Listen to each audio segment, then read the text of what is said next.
الحمدللہ رب العالمین والصلاة والسلام علی سید المرسلین وعلی آلہ واصحابہ اجمعین۔ سب سے پہلے تو میں حضرت پیر نقیب الرحمن صاحب کا اور صاحب صاحب کا شکریہ ادا کرتا ہوں کہ ایسے وقت میں جب کہ پاکستان کو ایک آگ کی طرف دھکیلا جا رہا تھا، ایک ایسا کام آج آپ نے کیا ہمیشہ کی طرح۔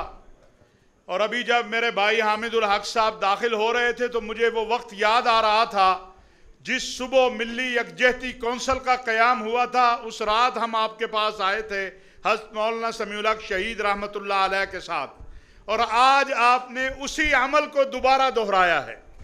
میں یہ عرض کرنا چاہتا ہوں کہ کوئی توہین کرے سیدہ فاطمۃ الزہرا کی یا سیدہ عائشہ کی یا سیدنا ابوبکر صدیق کی یا سیدنا علی کی یا حسنین کریمین کی، وہ انسان بھی نہیں ہو سکتا، مسلمان تو دور کی بات ہے۔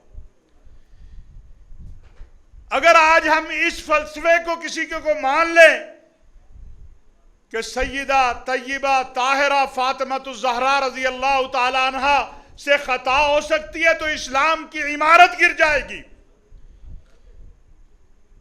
اور اگر کسی بدبخت کو یہ اجازت دے دی جائے وہ خلیفۃ المسلمین سیدنا ابوبکر صدیق رضی اللہ تعالیٰ عنہ کے بارے میں بکواس کرے تو اس عمارت کو گرانے میں جو قوتیں لگی ہوئی ہیں وہ کامیاب ہو جائیں گی۔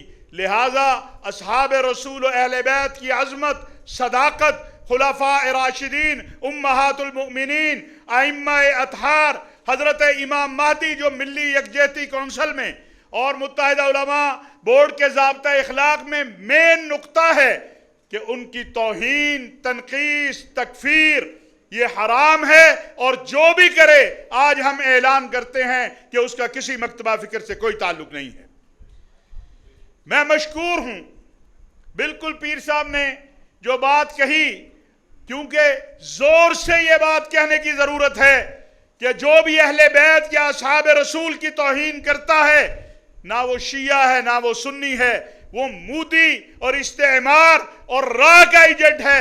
اور میں حضرت پیر صاحب آپ کی موجودگی میں یہ کہنا چاہتا ہوں کہ ملک کے اداروں کو پتہ کرنا چاہیے کہ وہ کون لوگ ہیں جو گزشتہ 6 ماہ کے دوران یہاں سے دبئی جاتے ہیں اور دبئی سے انڈیا جاتے ہیں اور پھر وہ آ کے یہاں پر یہ آگ لگانا چاہتے ہیں۔ ہمارے اداروں کو انہیں دیکھنا چاہیے۔ میں اپنے اداروں سے بھی کہنا چاہتا ہوں کہ ہم علماء نظریاتی محاذ پہ، نظریاتی اور داخلی محاذ پہ کھڑے ہیں، آپ کو خارجی محاذ کے اوپر بے فکر ہو کے جو کچھ ہندوستان کر رہا ہے اس کا جواب دینا ہے۔ ہم اپنی فوج کے ساتھ، اپنے سلامتی کے اداروں کے ساتھ جہاں ضرورت ہو کھڑے ہیں۔ ہم اس ملک میں کسی کو انتشار پیدا نہیں کرنے دیں گے۔ اور میرے بھائی سلیم صافی صاحب نے بات کہی، سلیم صافی صاحب، ہم پاکستانی ہیں، ہم نہ عرب ہیں نہ ایرانی ہیں۔ ہمارے مقدسات ضرور سعودی عرب میں ہیں، مکہ اور مدینہ اور عرض حرمین شریفین پہ ہمارا مال، جان، عزت، آبرو سب کچھ قربان ہے، لیکن اگر کوئی میرے ملک کے اندر فساد کرنا چاہے، وہ خواہ عربستان سے آئے، خواہ ایران سے آئے، خواہ افریقہ سے آئے، خواہ امریکہ سے آئے، خواہ یورپ سے آئے، میرا وطن یہ ہے اور اس مٹی کے اوپر قربان ہونا ہم اپنا اعزاز سمجھتے ہیں۔ ہم نے پہلے بھی یہ بات کہی ہے اور آج پھر یہ بات کہنا چاہتے ہیں کہ اس ملک کے اندر جو بھی کسی ملک کی ایما پر یا کسی خفیہ غیر ملکی خفیہ ادارے کی ایما پر یہاں پر شرارت کرتا ہے، پکڑیے، لٹکائیے، ہم آپ کے ساتھ ہیں۔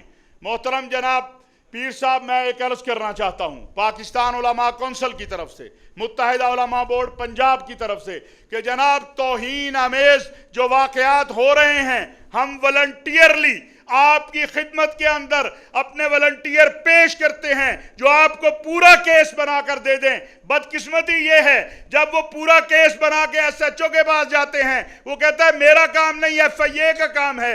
ایف آئی اے کے پاس جاتے ہیں، وہ کہتے ہیں میرے پاس سٹاف کم ہے۔ متحدہ علماء بورڈ نے اپنی تاریخ میں، یہ میرے بڑے بیٹھے ہیں، اس سال کے اندر 105 کیسوں کے فیصلے کر کے عدالتوں کو اور اداروں کو دیے ہیں۔ ہم چاہتے ہیں ان مجرموں کو سزا ہو۔ ہم یہ نہیں چاہتے کہ اس ملک کے اندر کوئی دندناتا پھرے اور وہ سیدنا ابو بکر صدیق پہ بکواس کرے، کوئی سیدہ فاطمۃ الزہرا پہ بکواس کرے، کوئی ہماری ماں سیدہ طیبہ طاہرہ اما عائشہ صدیقہ پہ بکواس کرے، کوئی حسنین کریمین پہ بکواس کرے، اور پھر ہم کہیں کہ جی معافی نامہ لکھوا لیں۔ یہ معافی نامہ نہیں چاہیے۔ جو سیدہ طیبہ طاہرہ فاطمۃ الزہرا کا گستاخ ہے، وہ ابو بکر صدیق کا بھی گستاخ ہے، وہ عمر بن خطاب کا بھی گستاخ ہے، وہ عثمان غنی کا بھی گستاخ ہے، وہ حیدر کرار کا بھی گستاخ ہے، وہ حسنین کریمین کا بھی گستاخ ہے۔ اس لیے میری آپ سے گزارش ہے کہ آپ کو بطور وزیر میں ہمیشہ کہتا ہوں اور پھر کہنا چاہتا ہوں، پیر صاحب آپ کے لیے یہ وزارت کیا چیز ہے؟ آپ جو پیر حضرات یہاں بیٹھے ہیں، آپ نے تو لاکھوں کروڑوں لوگوں کو دائرہ اسلام کی طرف لائے ہیں۔ یہاں پیر صاحب مانے کی شریف سے لے کر پیر صاحب پاک پٹن تک اور تمام جتنے آپ اکابر ہیں، میری آپ سے گزارش یہ ہے کہ آج کا یہ ہاؤس آپ کو مینڈیٹ دیتا ہے کہ اصحاب رسول و اہل بیت کی ناموس کے لیے، عزت کے لیے، آبرو کے لیے، اپنی آخرت کے لیے قانون سازی اگر 3 سال ہے اس کو 14 سال کریں، اس کو 21 سال کریں، اس کو سزائے موت پر لے جائیں۔ کیا ہم ایسے لوگوں کے لیے راستے تلاش کریں کہ جو گستاخیاں کریں اور پھر ہم کہیں نہیں جی آپ جناب ان کے لیے یہ معافی نامہ آ گیا؟ جناب کوئی معافی نامہ نہیں ہونا چاہیے۔ ان کو دہشت گردی کی عدالتوں میں، اور یہ بھی میں آپ سے عرض کرنا چاہتا ہوں پیر صاحب کہ صرف 4 لوگ لٹکا دیجئے۔ ہم نے یہ اس ملک میں کیا 2006-2007 میں، یہاں سے تبرہ اور تکفیر۔ آپ 2007 کا محرم اٹھا لے، ایک پرچہ نہیں ہوا تھا، اور اس کا فارمولہ بڑا واضح ہے۔ حضرت پیر صاحب اگر آپ توجہ فرمائیں، اس کا فارمولہ بڑا واضح ہے کہ صرف مولوی کیوں؟ مولوی لاہور کا میاں والی تقریر کرتا ہے چلا جاتا ہے، ذاکر لاہور سے خوشاب جا کے تقریر کرتا ہے چلا جاتا ہے۔ فارمولہ بنا دیجئے کہ جس مسجد کے اندر، جس مجلس کے اندر، جس امام بارگاہ کے اندر، جس کانفرنس کے اندر توہین ہو، تنقیص ہو، تکفیر ہو، اس کا کروانے والا، اس مجلس کا صدر، اس مسجد کا صدر، اس امام بارگاہ کا صدر، اس کو لٹکائیے۔ میں دیکھتا ہوں کتنے لوگ یہ کرتے ہیں، کیونکہ وہ سرمایہ دار ہوتا ہے، اور کوئی سرمایہ دار مولوی کے لیے جیل نہیں جانا چاہتا۔ لہٰذا یہ میری تجویز آپ کی خدمت میں ہے، اور میں یہی گزارش کروں گا کہ آج سب نے، حضرت پیر صاحب آخری جملہ کہنا چاہتا ہوں، آپ دونوں بیٹھے ہیں، قانون آپ کے پاس ہے، قبلہ یاس صاحب اور آپ، میں یہ جھولی آپ کے آگے پھیلا رہا ہوں۔